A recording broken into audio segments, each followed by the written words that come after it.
না, এটা কোনো সিনেমা নয় কিংবা কোনো গল্পও নয়। এটা নির্মম বাস্তব ঘটনা, এক বাবার আর এক অসহায় মেয়ের। যে অসহায় বাবা নিজের জীবন্ত মেয়ের জন্য কবর খুঁড়েছেন, কারণ ছোট্ট সেই মেয়েটি ছিল গুরুতর রোগে আক্রান্ত, আর চিকিৎসার খরচ ছিল প্রায় 1,71,00,000 টাকা। অসুস্থ মেয়ের চিকিৎসার জন্য এত বিপুল পরিমাণ অঙ্কের টাকা জোগাড় করতে পারেননি সেই বাবা। মৃত্যু নিশ্চিত জেনে 2 বছরের শিশুকে সেই ভয়াবহ মৃত্যু ভয় কাটাতে তাকে নিয়ে প্রতিদিন বাবা তার সেই খোঁড়া কবরের পাশে নিয়ে যেতেন। স্যান্ডেলিনা সো, রূপচর্চায় আভিজাত্য। মেয়েকে নিয়ে বসতেন, খেলতেন, গল্প করতেন, কখনো ঘুমাতেনও। তিনি বলেছিলেন, যদি মেয়ে এই পৃথিবী ছেড়ে যায় তবে মৃত্যুর সঙ্গে তার পরিচয়টা আগেভাগেই হয়ে যাক, যেখানে তাকে একদিন রেখে আসতে হবে চিরদিনের মতো। অবশেষে কি মেয়েকে বাঁচাতে পেরেছিলেন তিনি, নাকি সত্যিই তাকে রেখে আসতে হয়েছিল সেই কবরে? ঘটনাটি 2017 সালের। চীনের সিচুয়ান প্রদেশের এক প্রত্যন্ত গ্রামে এক বাবা নিজ হাতে খুঁড়েছিলেন তার 2 বছর বয়সী মেয়ের জন্য কবর। ঝাংলিয়ং নামের ওই বাবা দিনে কাজ করতেন মাঠে, আর রাতে একটি দোকানে ছোটখাটো কাজ করতেন।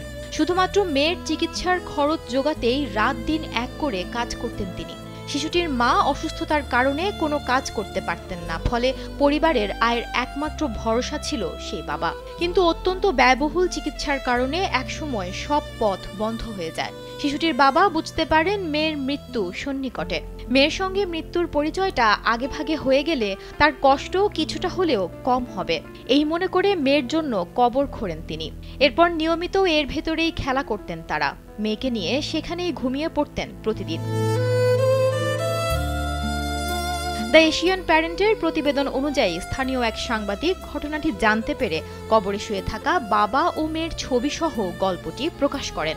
মুহূর্তেই এই হৃদয় বিদারক ঘটনা সোশ্যাল মিডিয়ায় ছড়িয়ে পড়ে। আবেগাপ্লুত হয়ে তাদের সহায়তার জন্য এগিয়ে আসেন লাখ লাখ মানুষ। চীনের জনপ্রিয় ক্রাউড ফান্ডিং প্ল্যাটফর্মগুলো কেবল 1 মাসের মধ্যেই সম্পূর্ণ চিকিৎসার খরচ তুলে দেয়। শিশুটি আক্রান্ত ছিল ভয়ঙ্কর রোগ থ্যালাসেমিয়ায়। ডাক্তারদের পরামর্শে ঝাং দম্পতি পরবর্তীতে আরেকটি কন্যা সন্তানের জন্ম দেন। নবজাতকের কর্ড ব্লাডের স্টেম সেল ব্যবহার করে বড় মেয়ের চিকিৎসা করা হয়। এক স্থানীয় ব্যবসায়ী তাদের চিকিৎসা পরবর্তী সমস্ত খরচও বহন করেন।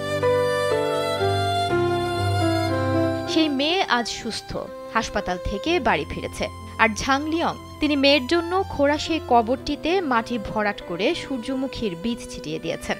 এখন সেখানে প্রতিদিন সূর্যের দিকে মুখ তুলে ফুটছে সূর্যমুখী, যেন প্রতিদিন জীবনের জয়গান গাইছে তারা।